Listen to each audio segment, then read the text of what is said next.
राधे राधे दोस्तों, मैं गौरव शर्मा फिर से आपके साथ। दोस्तों, आपने देखा होगा कि हमारे जीवन से बहुत से लोग जब जाते हैं, यानी कि उनकी जब मृत्यु होती है, तो हम बहुत दुखी होते हैं।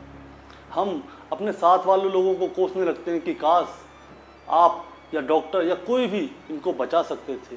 हम भगवान तक को कोसने लगते हैं। तो आज आप लोगों के लिए मैं बहुत सुंदर कहानी लेकर आया हूँ, ताकि आप अपने लोगों को और भगवान को कोसना बंद कर दें। तो शुरू करते हैं। एक युवक था जिसका नाम राधे श्याम था। वो स्वभाव का बहुत ही अच्छा और बहुत ही अच्छे विचार वाला आदमी था। उसके परिवार में उसके माता पिता, पत्नी और 2 बच्चे रहते थे। वो उन सभी से बहुत प्यार करता था। इसके अलावा वो कृष्ण भक्त भी था और सभी पर दया भाव रखता था और ज़रूरतमंद की मदद भी करता था। उसके इन्हीं गुणों के कारण भगवान कृष्ण उससे बहुत प्रसन्न रहा करते थे और सदैव उसके साथ रहते थे।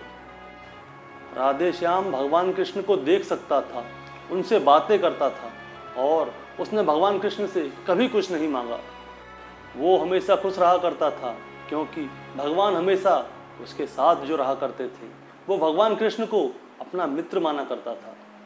वो भगवान कृष्ण से अपने दिल की सारी बातें बोला करता था और उनके दिल की भी बातें सुना करता था। एक दिन राधे श्याम के पिता की हालत बहुत ज़्यादा ख़राब हो गई। उनको हॉस्पिटल में भर्ती करना पड़ा। राधे श्याम सभी डॉक्टरों के आगे हाथ पैर जोड़ता है, उनसे मन्नतें करता है कि मेरे पिताजी को बचा लो। तो डॉक्टर कहते हैं अब हमारे हाथ में कुछ नहीं है, अब ये भगवान के भरोसे ही जी रहे हैं, इनका अंत कभी भी हो सकता है। तभी राधे श्याम को कृष्ण का ख्याल आया। उसने कृष्ण को बहुत ज़ोर से पुकारा। कृष्ण ने जैसे ही राधे श्याम की आवाज़ सुनी, वो दौड़े चले आए। राधे श्याम ने कहा, मित्र, तुम भगवान हो, सिर्फ तुम ही हो जो मेरे पिता को बचा सकते हो। मेरे पिता को बचा लो मित्र। तो कृष्ण कहते हैं, ये मेरे हाथ में नहीं है मित्र। अगर मृत्यु का समय है तो मृत्यु तय है। इस पर राधे श्याम भगवान से रुष्ट हो गया, उनसे झगड़ा करने लगा, उनको कोसने लगा।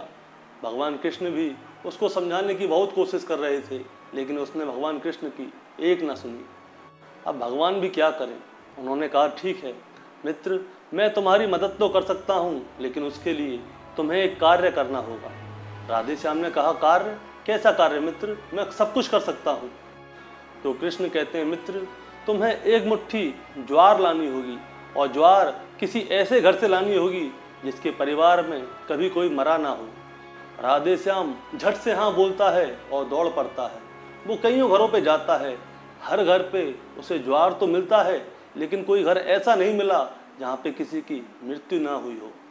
हर घर में किसी न किसी एक की मृत्यु हुई ही होती है।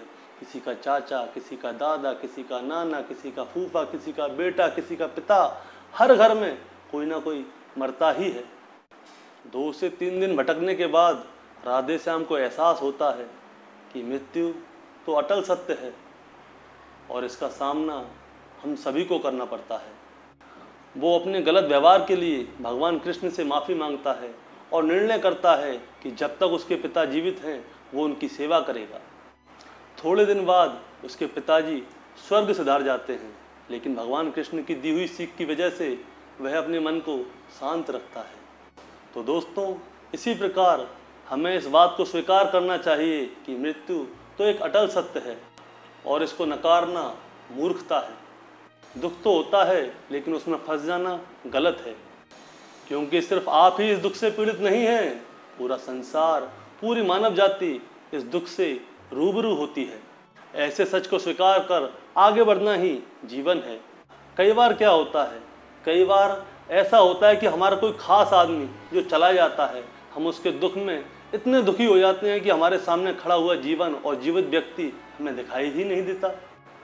ऐसे अंधकार से निकलना मुश्किल हो जाता है। जो मनुष्य इस सत्य को स्वीकार कर लेता है, उसका जीवन पार हो जाता है और उसको कभी कोई कष्ट तोड़ नहीं सकता और वो अपने जीवन में हमेशा आगे बढ़ता है। तो बोलिए राधे राधे। अगर आपको हमारी यह कहानी अच्छी लगे तो हमारा चैनल सब्सक्राइब कर दीजिएगा, बस वीडियो को लाइक करना बिल्कुल ना भूलें। अब चलते हैं कृष्णवाणी की ओर।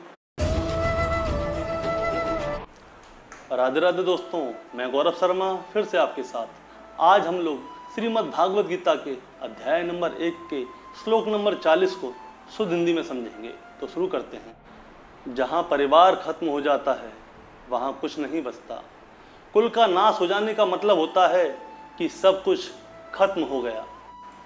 ऐसी ही स्थिति में अर्जुन फंसे हुए हैं।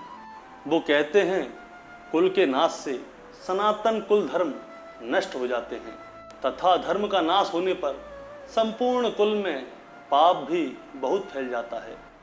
अर्जुन जो कहना चाहते हैं वो ये है कि अगर परिवार नष्ट होता है तो धर्म नष्ट होता है और धर्म के नष्ट होने से पूरे कुल संपूर्ण परिवार में पाप बढ़ जाता है। एक परिवार ही है जो हमें अपने गुण, अपने आदर्श और अपने संस्कारों से जोड़ के रखता है और उसके खत्म होते ही समाज में चारों तरफ पाप बढ़ने लगता है। दोस्तों, आप चाहें तो अपने चारों ओर देखिए, जहाँ परिवार का सम्मान नहीं वहाँ किसी का सम्मान नहीं होता और समाज पतन की ओर ही जाता है। तो बोलिए राधे राधे। दोस्तों, अगर आप लोगों को हमारी कहानी और श्रीमद् भागवत गीता शुद्ध हिंदी में सुनना पसंद है तो आप लोग हमारा चैनल सब्सक्राइब कर सकते हैं और हमारी यह वीडियो अच्छी लगे तो इसको लाइक करना बिल्कुल ना भूलें। तो बोलिए राधे राधे।